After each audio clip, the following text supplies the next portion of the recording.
Assalamualaikum warahmatullahi wabarakatuh. Para pendengar dan peminat kaset yang tengah diputar ini, saya menyatakan rasa bahagia, rasa syukur kepada Allah dapat menyampaikan dakwah saya ini sekarang dengan kaset. Moga-moga dapat tuan-tuan putarkan, tuan-tuan dengarkan ketika tenang-tenang dengan anak-anak di rumah, atau ketika naik mobil, di mobil-mobil yang dapat memasang kaset dalam perjalanan yang jauh, sehingga kecapean dan kepenatan dalam perjalanan pun hilang karena mendengarkan suara ini.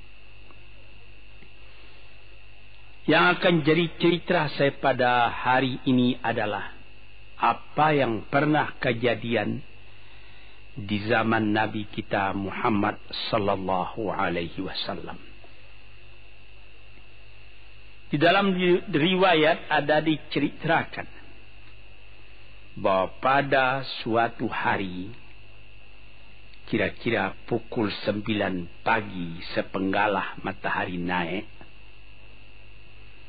Rasulullah sallallahu alaihi wasallam berjalan dari rumahnya, dari biliknya, menuju ke dalam masjid beliau yang mulia di Madinah. Ketika itu biasanya ada juga orang yang sembahyang di masjid, sembahyang sunat duha. Tapi umumnya masyarakat sudah keluar dari rumahnya pagi-pagi, bekerja menurut bidang masing-masing. Yang pergi bertani, yang pergi berniaga, yang pergi mengembalakan unta atau kambingnya. Tinggallah beberapa orang saja. Beliau lihat di sudut masjid ada satu orang pemuda sedang duduk tafakkur termenung. Mukanya kelihatan muram saja, menunjukkan kesedihan yang terpendam di dalam hatinya. Rasulullah mendekat kepada pemuda yang tafakkur itu. Setelah dilihatnya Rasulullah datang, dia pun menengadahkan muka. Rasulullah pun bertanya, "Mengapa di saat begini engkau duduk tafakkur dalam masjid? Dan wajahmu kelihatan ada menampakkan kesedihan atau muram durja. Apakah yang engkau derita sekarang ini?" Jadi pemuda tadi menjawab, "Hazanun lazimatni ya Rasulullah wa duyunun." Artinya, aku ditimpa duka cita ya Rasulullah, karena utang. Rupanya orang ini berutang. Utang telah lama, janji sudah dekat, persediaan buat membayar belum ada. Itu yang saya menungkan di sini ya Rasulullah. Dengan senyum Rasulullah menjawab, "Sudikah engkau kalau aku ajarkan kepadamu suatu bacaan? Apabila bacaan ini, yaitu berupa doa, engkau baca pagi-pagi, dan nanti petang-petang pun engkau baca pula dengan hati khusyuk, InsyaAllah hutangmu itu akan terbayar." Tentu pemuda tadi dengan besar hati menjawab, "Tentu ya Rasulullah. Aku senang sekali kalau dapat engkau ajarkan kepadaku apakah doa itu." Lalu Rasulullah membacakan, mengajarkan kepada pemuda itu doa ini. Inilah yang akan saya bacakan pula, mudah-mudahan kita semuanya dapat pula mengambil bacaan ini menjadi bacaan kita. Kita baca pagi, kita baca petang. Apa bunyinya? Allahumma inni a'udzubika minal hammi wal hazani, wa a'udzubika minal ajzi wal kasli, wa a'udzubika minal bukhli wal jubni, wa a'udzubika min ghalabati daini wa qahrir rijal. Sebelum kita uraikan atau kita tafsirkan artinya satu demi satu, baik kita artikan secara keseluruhan lebih dulu. Artinya ialah, ya Tuhanku, aku berlindung kepada Engkau daripada ini. Lalu disebut 8 banyaknya. Yang pertama, aku berlindung kepada Engkau daripada duka cita, daripada kesusahan dan duka cita. Susah dan duka cita sudah 2. Dan aku berlindung kepada Engkau daripada malas, daripada lemah dan malas, jadi 4. Dan aku berlindung kepada Engkau daripada bakhil, berat mengeluarkan uang, dan daripada pengecut atau penakut, sudah 6. Dan aku berlindung kepada Engkau daripada pengaruh berutang, dan daripada kekuasaan orang lain atas diri kita, sehingga kita tidak mempunyai kemerdekaan pribadi lagi. Inilah 8 yang diminta kepada Tuhan. Moga-moga kita jangan diserang oleh penyakit ini. Karena kalau ada ini penyakit yang 8 perkara, itu kita menjadi mempunyai pribadi yang lemah. Tidak mempunyai lagi personality yang dapat tegak. Padahal dalam didikan agama kita, tempat kita takut cuma satu, yaitu Allah. Yang lain tidak ada. Yang pertama, susah. Apabila orang telah susah, pikirannya pun sudah tertumbuk. Jalan untuk maju tidak ada lagi. Padahal dalam kehidupan itu, manusia tidak akan berjalan di atas jalan yang datar saja, yang bertaburkan kembang. Kehidupan itu mendaki, menurun, melereng, berenang, melawiti ombak dan gelombang. Itu pasti dalam hidup. Apa yang disusahkan? Kusut, tak ada kusut yang tidak selesai. Keruh, tak ada keruh yang tidak jernih. Apabila fikiran kita telah susah lebih dulu, maka gelaplah jalan yang kita tumpuh ke muka dalam kehidupan tadi. Yang kedua, kita disuruh berlindung kepada Allah daripada duka cita. Yang menyebabkan orang duka cita itu memang banyak. Misalnya, kehilangan barang yang disukai, kematian orang yang disenangi, bahaya yang datang dengan tiba-tiba, orang yang ditunggu sudah lama tidak datang, barang yang dicari tak bertemu, dan lain-lain sebagainya.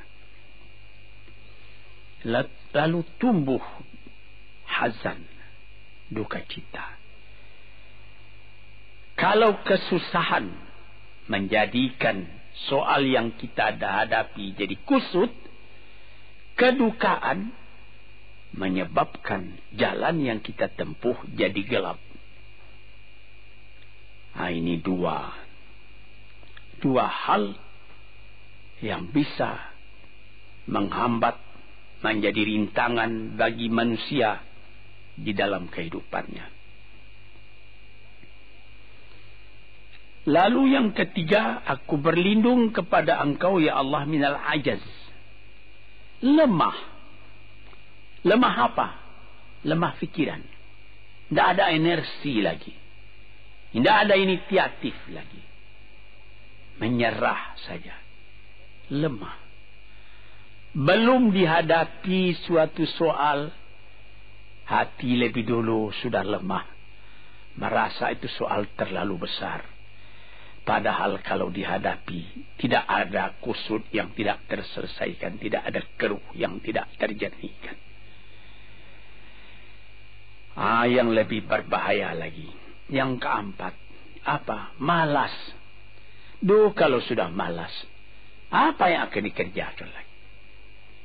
Kita duduk saja termenung-menung dalam kemalasan. Lalu angan-angan banyak, cita-cita mati.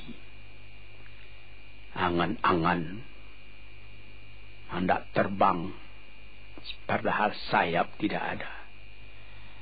Angan-angan hendak mempunyai ini, hendak mempunyai itu, hendak mempunyai Mercedes-Benz, hendak mempunyai rumah besar.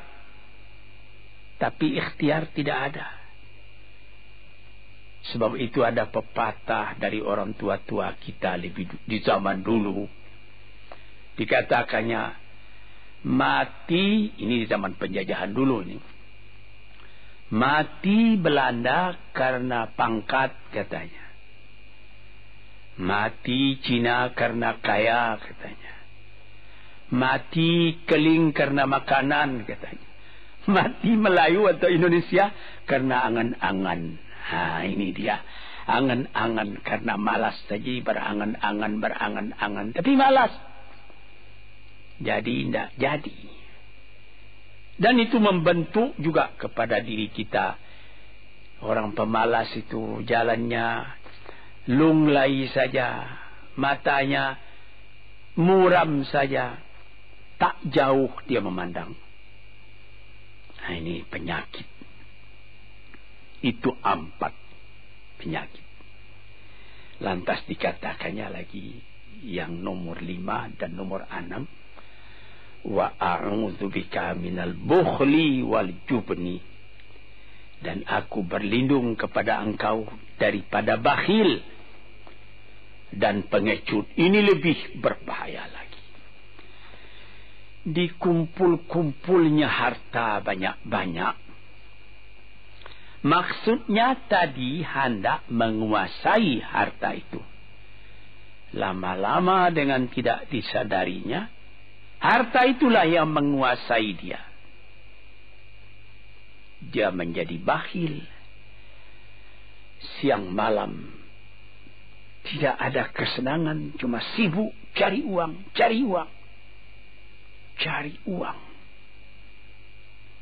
Kemudian simpan banyak-banyak.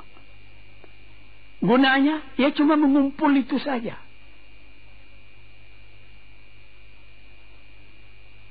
Akhirnya berapa banyaknya orang yang mengumpul harta banyak-banyak, faidahnya tidak didapatnya. Saya ingat cerita dahulu 40 tahun yang lalu ketika saya masih tinggal di kota Medan. Ada satu orang kaya mengumpul harta. Terkenal dia kaya di Medan, beberapa buah rumah, puluhan rumah yang dipersewakannya. Dan ada lagi harta-harta yang lain.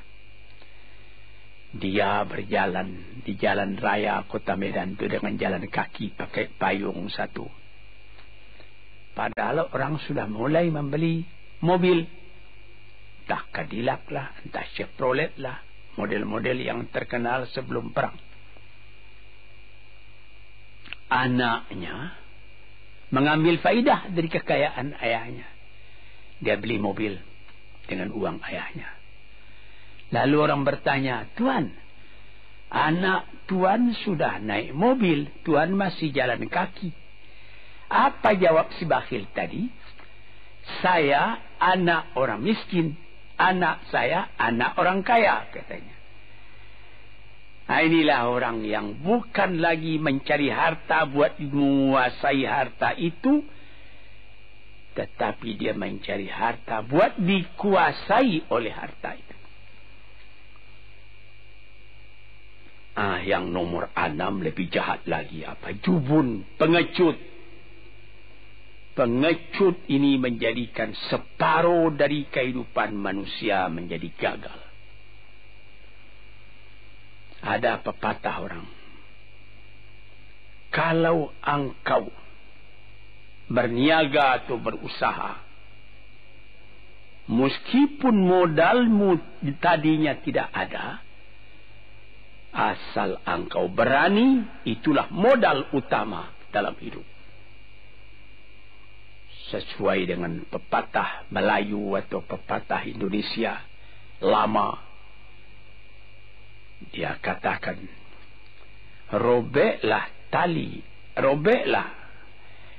putuslah tali layang-layang, robek kertas tentang bingkai. Hidup jangan mengepalang, tidak kaya berani pakai. Hidup jangan mengepalang, tanggung-tanggung jangan. Tidak kaya berani pakai. Keberanian itu adalah modal. Sebab itu kalau orang rugi berniaga, itu belum rugi. Yang penting berani. Karena adat perniagaan itu tidak saja beruntung, rugi juga kadang-kadang. Tapi kalau keberanian yang hilang, separuh daripada kekayaan tadi sudah habis. Walaupun masih banyak ada, tapi keberanian tidak ada, separuh sudah habis. Akhirnya, walaupun kekayaan besar, tapi kepercayaan hilang. Itu namanya habis, tidak ada lagi. Walaupun berjuta yang tinggal dalam tangan, tapi orang tidak percaya. Apa lagi artinya? Sebab itu yang pertama sekali modal itu keberanian menghadapi hidup. Ini 6. Yang ke-7 dan 8, wa a'udzubika min ghalabatid daini wa qahrir rijal, dan aku berlindung kepada engkau ya ilahi daripada pengaruh utang. Hutang itu, itulah anak muda yang duduk di sudut masjid tadi, dipengaruhi oleh utang. Sampai Rasulullah sendiri pun mengatakan, iyyakum wad-daina. Jagalah supaya kalau sedapat-dapatnya jangan sampai berutang. Bisa juga berutang kalau keberanian tidak ada, dan berani itu membuka jalan buat mencari bayarnya. Tetapi kalau pengecut berutang lagi, itu payah buat membayar. Sebab itu Nabi mengatakan, iyyakum wad-daina. Saya akan sedapat-dapatnya elakkanlah supaya jangan berutang. Fa innahu hammun bil laili wa madhallatun fin nahari. Hutang itu susah pada malam hari, mata tidak mau tidur. Dengan apa imbangan hutang tadi, berapa utang, berapa yang akan diterima, sehingga mata tidak mau tidur malam itu memikirkan hutang. Akhirnya mazallatun fin nahari, kalau siang hari badan berasa hina, tak berani keluar dari rumah. Kota Jakarta yang begitu besar, bersilang siur, jalan-jalan raya, jalan Tamrin, Diponegoro, Imam Bonjol, Cut Mutia, dan lain-lain nama jalan. Ada orang yang jalan itu bertambah lama, bertambah kecil jumlahnya. Kalau orang lain mempunyai 100 macam jalan, dia paling tinggi cuma 2 saja jalan yang dapat jalani. Jalan dari rumahnya ke tempat yang tertentu. Ke lain dia tidak berani. Kenapa? Karena ada tempat dia berutang. Jadi dikatakan dalam hadis itu, orang berutang malam tak mau tidur, siang malu sama orang. Takut akan ditanyai, takut akan dicari. ataupun dia berbenam di rumah, datang orang menunggu piutang, dia bilangkan kepada pembantunya atau kepada anaknya, katakan bapak tidak di rumah. Anak yang tolol atau pembantu yang tolol menjawab, mana bapak? Dia suruh bilangkan bahwa bapak tidak ada di rumah. Kata anak tadi, betambah susah. Lantas yang nomor 8, wa qahrir rijal. Kita tidak mempunyai lagi kemerdekaan diri buat menyatakan perasaan kita, karena kita segan kepada orang. Kita terlalu banyak berutang budi kepadanya. Kita terlalu banyak mendapat hadiah daripadanya. Kita terlalu banyak dan lain-lain. Sehingga mulut kita jadi tertutup, tak dapat bercakap lagi. Ditekan oleh hutang budi kepada orang tadi. Kemerdekaan diri tidak ada lagi. Inilah 8 perkara yang ditunjukkan oleh Nabi sallallahu alaihi wasallam kepada pemuda yang duduk tadi.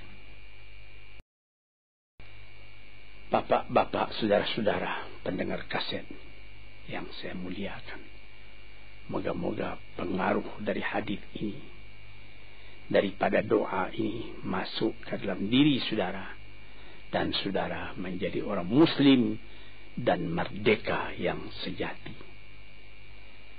Sekianlah pandangan saya. Moga-moga ada manfaatnya bagi para pendengar dan peminat kaset yang tercinta. Assalamualaikum warahmatullahi wabarakatuh.